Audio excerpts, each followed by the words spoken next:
Bismillahirrahmanirrahim. Alhamdulillah Rabbil Alamin. Wassalatu wassalamu ala ashrafil anbiya wal mursalin wa ala alihi wa sahbihi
Ya.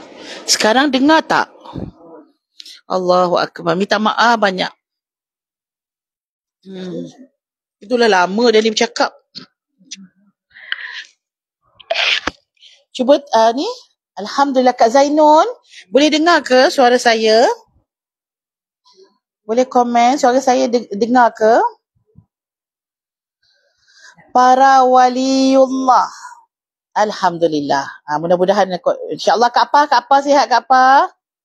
Para waliullah yang pernah ditimpa musibah, ujian dan cubaan akan mendapatkan penghormatan yang agung di syurga Firdaus. Tersiratnya di dalam firman-Nya, Salamun alaikum bima sabartum fa ni'ma uqbad dar.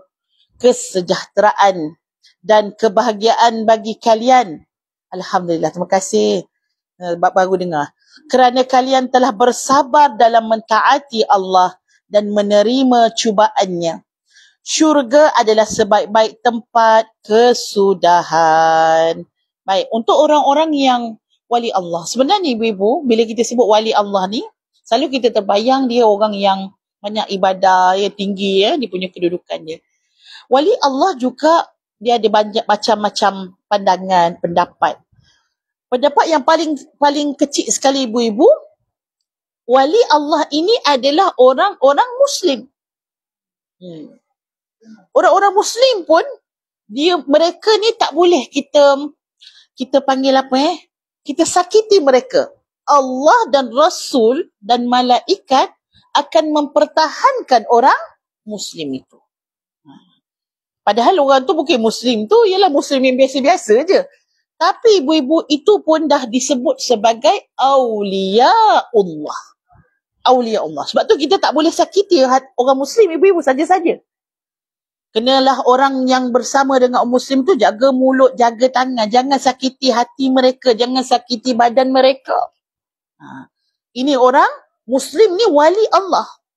Orang Muslim selagi mana dia hidup dekat dalam dunia ni, ibu-ibu, Allah yang akan mempertahankan kita. Ibu-ibu pernah tak orang buat ke ibu-ibu, tapi kita nampak kita tak ada nak balas orang tu. Tapi kita nampak Allah yang balas. Ada tak ibu-ibu? Ada kan? Sebab apa? Orang tu cukup dengan dia Muslim. Bukan dia ulama, awliya yang kita kata besar-besar amal ibadah dia. Tapi cukup. Kenapa? Keimanan, keislaman orang yang Muslim itu mahal di sisi Allah Subhanahu wa ta'ala. Jadi tak payah kecoh-kecoh ibu-ibu. Orang buat kat kita, Allahud Dayyan. Allah adalah yang akan membalas. Sebagaimana dia buat kita, kita tak payah nak denda ataupun kita pula, kau siap, kau tunggu kau ingat kau je boleh buat. Punya geram ni ibu-ibu. Relax je ibu-ibu. Allah ada.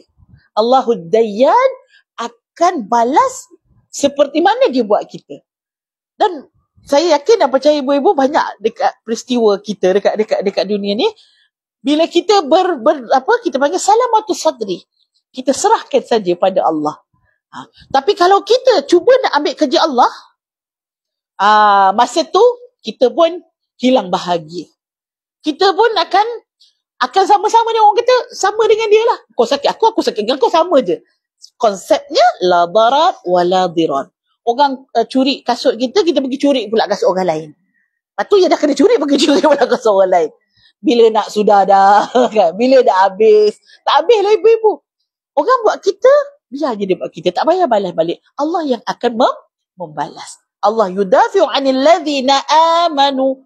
Allah akan mempertahankan orang-orang yang beriman. Allah ada. Sebab tu istilah kalimah Allah ada besar sebenarnya. Bila orang buat kita, Allah ada. Kalau kita tahu Allah ada, memanglah Allah ada, Allah wujud. Dia bukan maksud Allah tu ada. Allah ada untuk mempertahankan setiap orang Muslim yang dizalimi, yang diambil haknya. Tak apa, sabar, Allah ada. Tapi kena panjang sikit syarah dia. Apapun, kita selalu melihat dan yakin bahawa di sebalik musibah terdapat gantian dan balasan daripada Allah. yang selalu berakhir pada kebaikan kita. Allahu Akbar. Allah ni, istilah ni ibu-ibu nak sebut ni, Allah ni sayang hamba dia. Sayang Allah kepada hambanya melebihi sayang seorang ibu kepada anaknya. Bila Allah sayang sangat pada kita ibu-ibu, kalau kita sebagai mak pun korban apa sajalah. Berkorban apa saja, harta ataupun nyawa, itulah kasih mesra, sejati dan mulia. Sebagai seorang ibu, kita akan korbankan apa saja. Dan Allah sayang kita lebih lagi ibu-ibu. Allah bagi dan Allah ambil balik. Asalnya pun memang Allah punya kan. Kan semuanya Allah punya. Bila Allah bagi pada kita tu pun Allah bagi pinjam. Bila Allah bagi pinjam, Allah ambil balik. So tak ada apalah sebenarnya. Dan bila Allah ambil balik, Allah nak ganti pula yang lebih baik. Maka kita akan melihat musibah itu yang baik-baik belaka. Jom kita tengok surah Al-Baqarah ayat 157. A'udzubillahi minasyaitonir rajim. Ulaika 'alaihim shalawatum mir rabbihim wa rahmah wa ulaika humul muhtadun. Mereka itulah yang mendapat keberkatan yang sempurna dan rahmat daripada Rabb mereka, dan mereka itulah orang-orang yang mendapat petunjuk. Jadi orang yang baik ibu-ibu, orang yang salat, orang yang beriman kepada Allah, Allah sentiasa melimpahkan rahmat. Yang kat sini salawat kan? Salawat kepada mereka maksudnya bukanlah Allah selawat macam mana kita selawat Allahumma salli ala sayyidina Muhammad, tapi maksud selawat di sini ialah Allah memberikan keberkatan. Allah melimpahkan rahmat. Itu maksud salawat. Dan juga apa? Rahmah. Rahmah tu kasih sayang Allah. Sebab Allah cinta kita dan Allah bagi kasihnya kepada kita. Ini menggambarkan ucapan selamat bagi orang-orang yang mendapat musibah dan kabar gembira bagi orang-orang yang mendapat bencana. Umur dunia ini sangat pendek, gudang kenikmatannya pun sangat miskin. Ya? Kaya mana dunia ni ibu-ibu? Berharta, itu tu tara-tara mana berharta tu? Masih lagi pada emas, harga emas, masih lagi harga perak, masih lagi kalau kita kata apa kereta paling mahal? Ambillah Range Rover Fatah Amin tu ibu-ibu. Ibu-ibu cek dah harga berapa? Geram juga nak tahu kan? Berapa ringgit lah Range Rover tu kan? 2 juta ibu-ibu. 2 juta. Tapi kalau sekali aksiden ibu tak jadi apa dah kan? Sama Ferrari. Orang beli Ferrari satu kurang RM1 je pada sejuta ya. Sejuta harga dia, kau tak silap lah kan. Tapi kalau terbakar kan banyak jadi kan kereta-kereta mahal-mahal ni. Dia jadi sensitif macam tu. Dia suka terbakar. Alif Syukri pun ada kan. Dah dapat Ferrari terbakar, Lamborghini dan sebagainya. Maksudnya harga dunia ni berapa? Tak ternilai pun. Orang kata terlalu miskin. Adapun akhirat khairun wa abqa.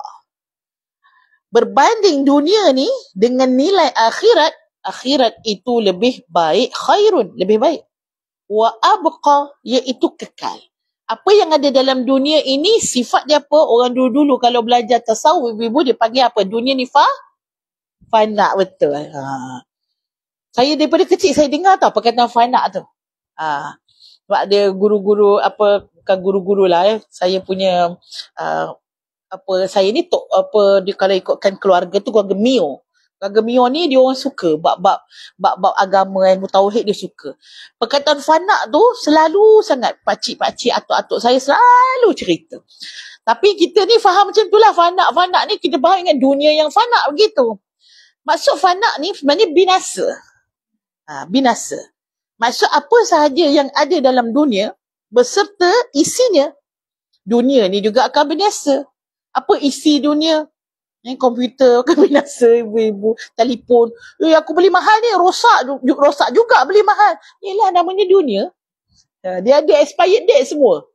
Ya, rumah sampai satu tahap, ibu-ibu kat sini rumah tahun keberapa dah ni? 20 tahun? Lebih. 30. 38.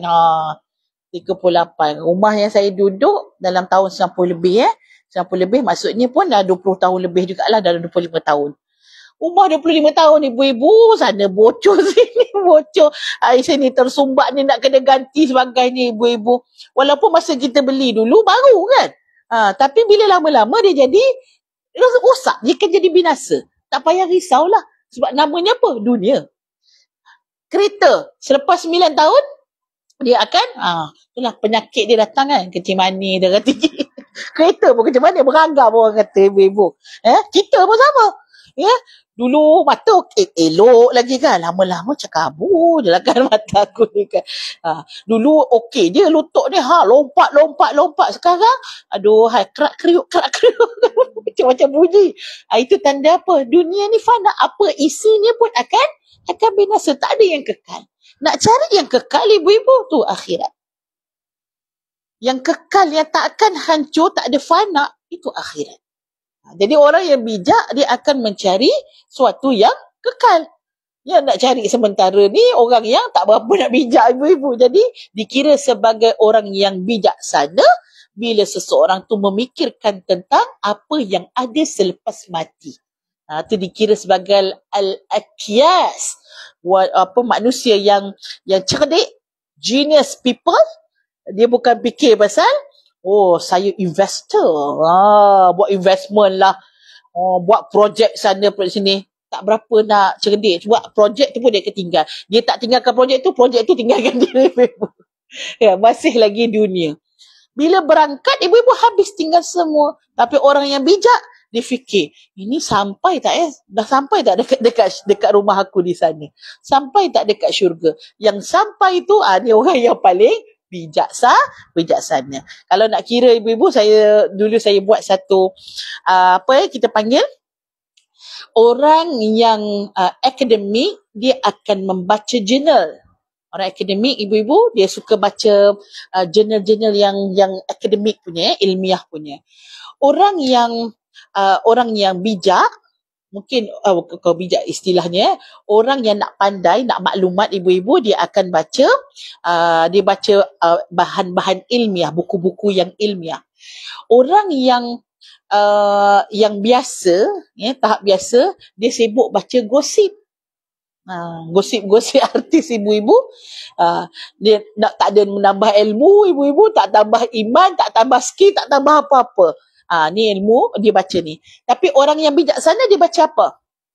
Orang yang bijaksana dia baca Quran. Sebab dia tahu apa yang dia baca tu ibu-ibu akan bermanfaat untuk dia dekat dunia. Maksud dia baca ibu-ibu, dia dapat berkat. Dia baca, dia dapat manfaat. Dia baca, dia dapat pahala. Pahala tu dekat akhirat akan dia bawa.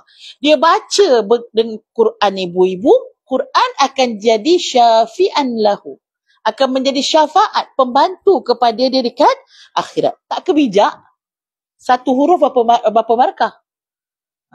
Kalau bismillah tu, alhamdulillah lah, dan Fatihah tu berapa markah ibu-ibu kan? Berapa banyak huruf di situ, Masya Allah.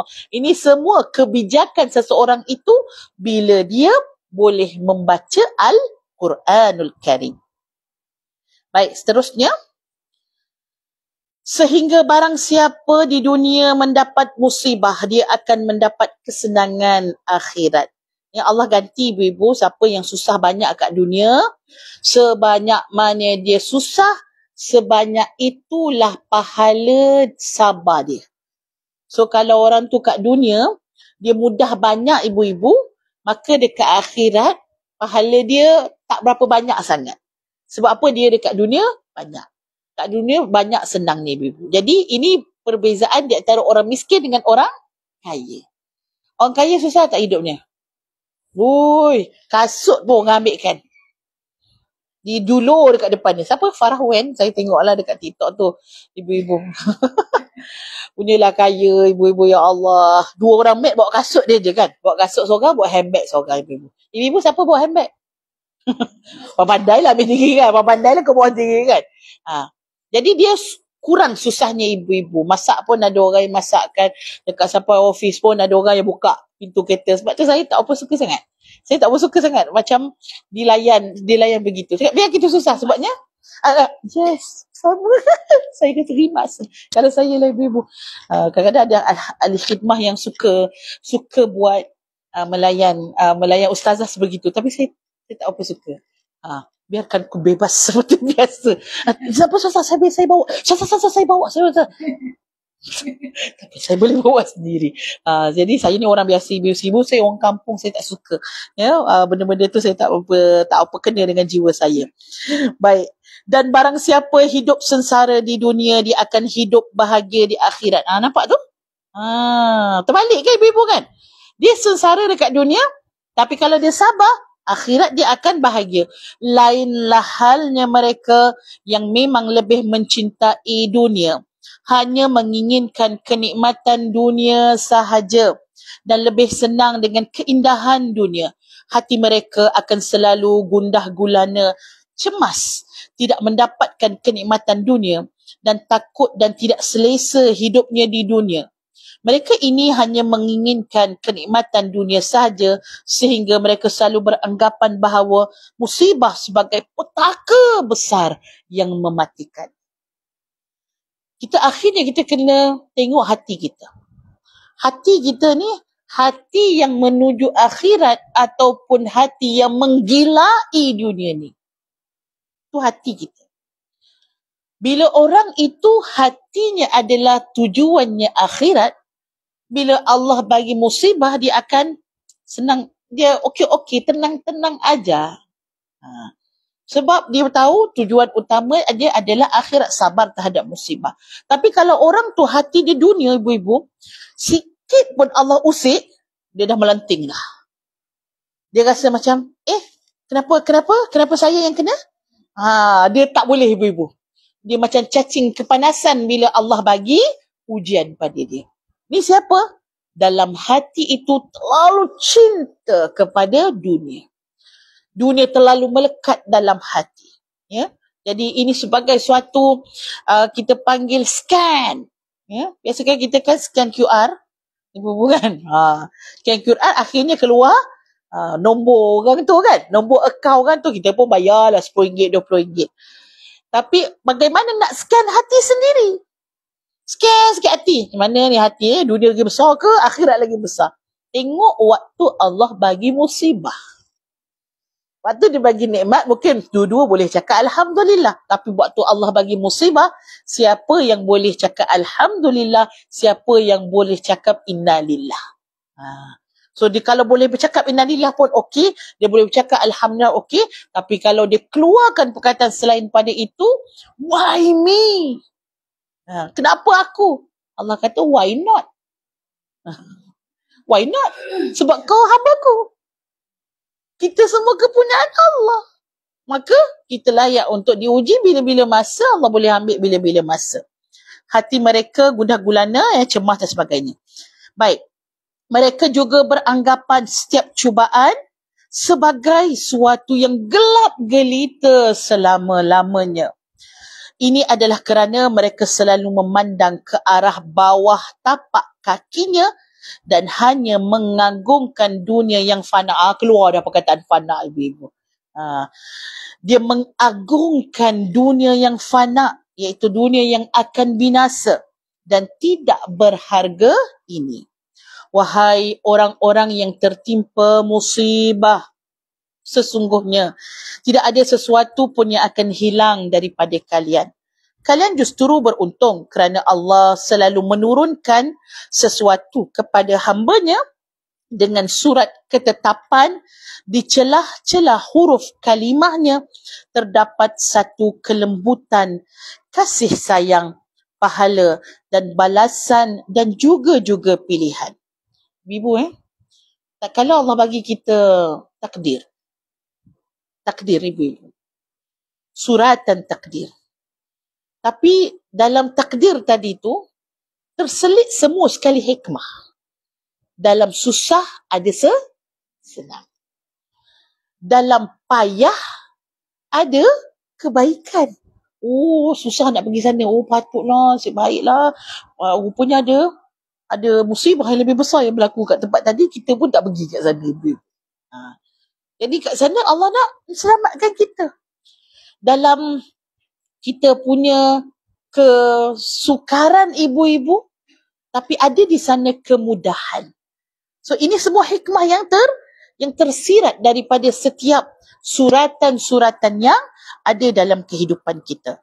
Maka oleh itu, siapa saja yang tertimpa musibah yang hebat, dia harus menghadapinya dengan sabar, mata yang jernih dan pola fikir yang panjang. Boleh tak 3 ni, ibu? Sabar satu, sebab sabar tu duduk dalam hati. Yang kedua, mata yang jernih. Apa maksud mata jernih? Pandang dengan kacamata yang tak ada, apa kita panggil kalau kacamata kita berkabur, kabur. Kalau kita pakai cermin mata tu kabur, ibu-ibu, kita kata, kenapalah tempat ni kotor? Padahal cermin mata kita yang kotor.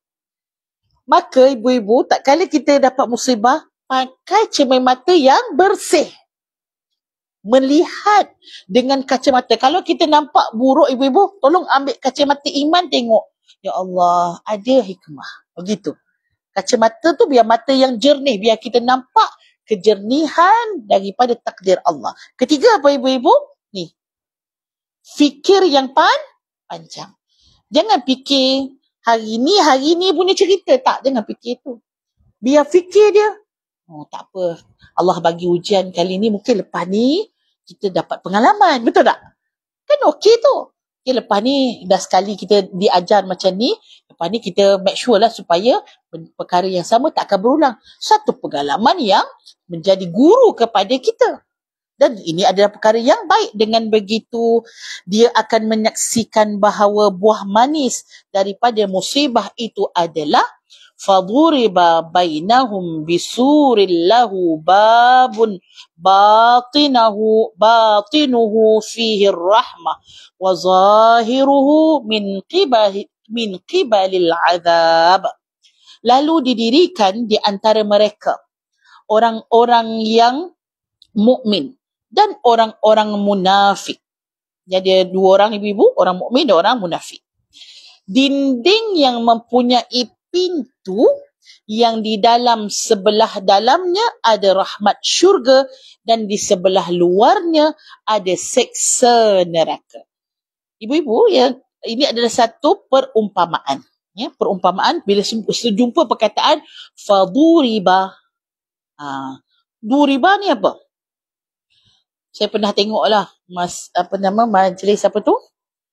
Tilawah Quran antarabangsa, ibu-ibu. Kan dia ada tilawah, lepas tu ada tadabbur kan. Ada pentadabbur tu. Bila keluar ayat tu, faduribah, dia kata, daraba ialah pukul. Jadi ayat ini memukul hati kita. Pernah dengar kan, ibu-ibu kan? Saya kata salah tu, salah. Bahasa Quran ni dia tak boleh terjemah dengan word by word, tak boleh. Dalam Quran bila sebut faduribah, dia bukan pukul, bukan pukul.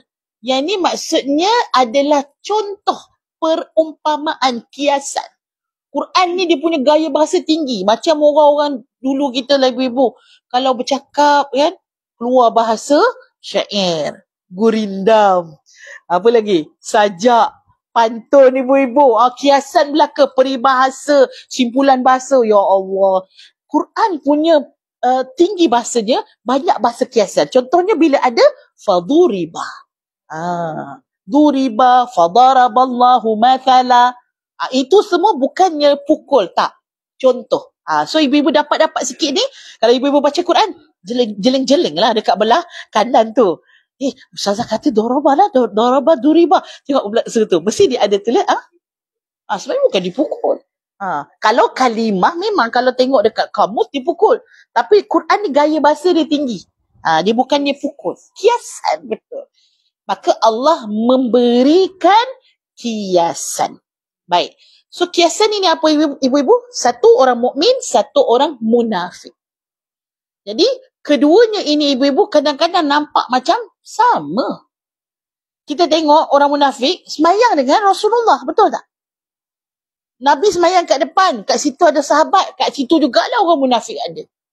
Kalau mata pandang kita ni Islam lah ibu-ibu, solat, datang majlis Nabi, kadang-kadang sama perang dengan Nabi. Kita nampak dia macam tak ada beza. Tapi Allah bagi apa? Allah bagi satu kaca pemisah. Maksudnya lutsina. Kita tak nampak tapi Allah nampak. Yang mana yang dalam kaca itu adalah orang yang benar-benar ikhlas, tapi luar kaca itu mereka sebenarnya berada dalam azab. Ingat orang-orang munafik ni ibu-ibu, dia orang tenang ke? Ingat dia orang tenang ke? Dalam ni macam api ni. Dengar Nabi memberikan majlis Rasulullah, Nabi baca ayat Quran, Nabi baca hadis ibu-ibu, dia duduk dalam majlis ni macam ni kan. Dia tengok situ. Dalam hati dia membara ni kan. Aku benci betul dengan Islam, aku benci dengan kaum Muhammad, aku ni. Munafik. Dalam dia memang apa kita ibu gelora tau. Bila dia balik ibu-ibu, dia jumpa geng-geng dia. Dia mula lepaskan tau ibu-ibu. Kan? Pandai Muhammad cakap macam ni. Dia mengejek-ngejek. Ya, sebab tu kalau ibu-ibu tengok dalam surah Al-Baqarah, sifat orang mukmin 5. Di awal-awal kan, dalam ayat 1 sampai ayat 5, sifat orang mukmin 5. Sifat orang munafik 2 ayat je Allah cerita. Tapi sifat orang mukmin 5, sifat orang kafir 2, dan sifat orang munafik hampir ibu-ibu 16 ayat. Kat situ boleh disenaraikan. Ada 10 ciri orang yang munafik. Apa dia punya perangai dia? Suka mengolok-ngolokkan, suka menipu, suka menyalahkan. Ini semua sifat-sifat orang munafik. Sebab dia tak berapa nampak sangat, tapi hakikatnya Allah bagi pembeza. Dan sesungguhnya apa yang ada di sisi Allah, yang itu adalah lebih baik, lebih abadi, lebih utama dan lebih mulia. 4 suku. Kita pun nak azan dah ibu-ibu. Iman adalah kehidupan yang sebenar. Seronok ni. Orang yang sesungguhnya paling sengsara adalah mereka yang miskin iman. Ya Allah. So kita kalau nak kehidupan ibu-ibu, kehidupan dunia, kehidupan akhirat, kita tinggikan iman kita. Sebab kehidupan kita akan bermakna bila iman kita banyak. Iman kita tebal, dia akan makna. Tapi kalau kita hidup ibu-ibu, yang lain semua tebal. Kocek tebal, kan? Cushion tebal, rumah pun tinggi ibu-ibu. Ya, rumah sampai 40 tingkat kan, punya tinggi ibu-ibu. Tapi iman nipis. Dia segalanya tadi dia tak akan rasa best. Dia tak akan dapat kebahagiaan dunia dan akhirat. Tapi duduk rumah biasa-biasa ibu-ibu. Poket pun biasa-biasa, kadang-kadang terkurang. Tapi ada iman ibu-ibu, kita bahagia. Kita boleh menjalani kehidupan ini dengan bahagia. Ni apa? Cerita pasal krisis keyakinan. InsyaAllah ibu-ibu kita berhenti sampai sini. Minta maaf banyak. Saya lambat tadi, tapi cukuplah kita untuk satu sesi 32 kita berhenti. Ada soalan tak ibu-ibu?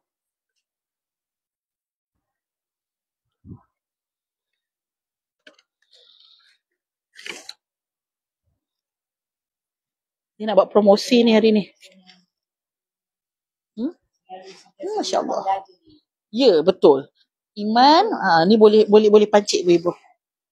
Masya Allah. Nama dia Alisha. Alisha Gold 100 ml. 100 ml ibu-ibu. Yang ni memang boleh test. Dia daripada Dubai juga. RM40 kami jual. Tapi hari ni kami nak bagi 35 je. 100 ml. Ini perfume. Kalau kita nak solat, dia bau dia sedar je, dia macam apa? Calming, terapi, betul. Hakikatnya asal orang buat pewangi-pewangi ni adalah untuk terapi. Allah Ta'ala alam, ibu-ibu nanti boleh dapatkan barang kat bawah. Kita ada delima Yaman ibu-ibu. Delima Yaman ada kat bawah. Sedap. Apa manis. Terima kasih banyak. Assalamualaikum warahmatullahi wabarakatuh.